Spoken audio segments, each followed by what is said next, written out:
Okay, so have you ever seen Minority Report? Yeah, sure. Like, you know that scene where they can like predict crimes before they even happen? Oh, yeah. It's kind of wild to think about. Yeah, totally. But what if that was actually real? Hmm. That's what we're diving into today, AI crime prediction. Oh, wow. We've got research, news articles, a blog post, all sorts of stuff. Okay, cool. And it's getting a lot of attention, like globally even. Really? Yeah, Argentina and Japan are already starting to use these systems. Oh, wow, I didn't know that. And then we've got this research from the University of Chicago, and they're claiming 90% accuracy in predicting crimes. 90%? Yeah, a week in advance. That's incredible. Yeah, it's mind-blowing. So, like, how does it actually work? Well, one of the biggest things people are talking about is how it can change the way police work. Okay. Instead of just reacting to crimes, imagine if they could be proactive. Oh, I see. Like, be in the right place at the right time to prevent something from happening. Right, yeah. That could make a huge difference. Definitely. But, and this is where it gets tricky, Yeah. how do we make sure this technology doesn't backfire? One article we have points out that people are kind of split on this. Really? Yeah, a lot of people like the idea, but then they get worried about, what if it's misused? Oh, yeah, I can see that. Yeah, it's a big concern. Definitely. And the thing is, like, any AI is only as good as the information it learns from, right? Right.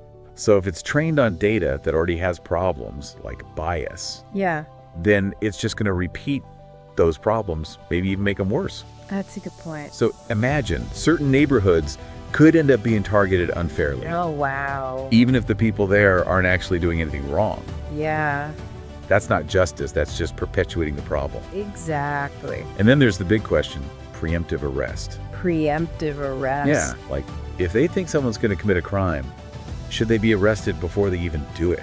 It's straight out of Minority Report. Yeah, totally.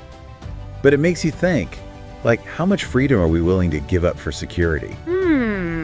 That's a tough one. Is it okay to punish someone for something they haven't even done Yeah. just because a machine says they might? I mean, it's a really complicated issue. It is. I will say, though, the research we're looking at from the University of Chicago, they're not trying to predict what individuals will do. Okay. They're focusing on areas like hotspots where crime is statistically more likely. Oh, I see. That's a big difference. Yeah. But even then, like, what about the people who live in those areas? Right. Are they just automatically suspicious? It's a valid point. It could stigmatize entire community. Exactly. You don't want to create more problems. And then you've got increased surveillance, property values going down, all sorts of things. Yeah, it's a slippery slope. It really feels like a balancing act, using this tech for good while preventing harm. And you can't forget, even with amazing AI, there's always going to be mistakes. That's true. This blog post we have really emphasizes that. Oh, interesting. Like they talk about, even with 90% accuracy, that other 10% is still a lot of people.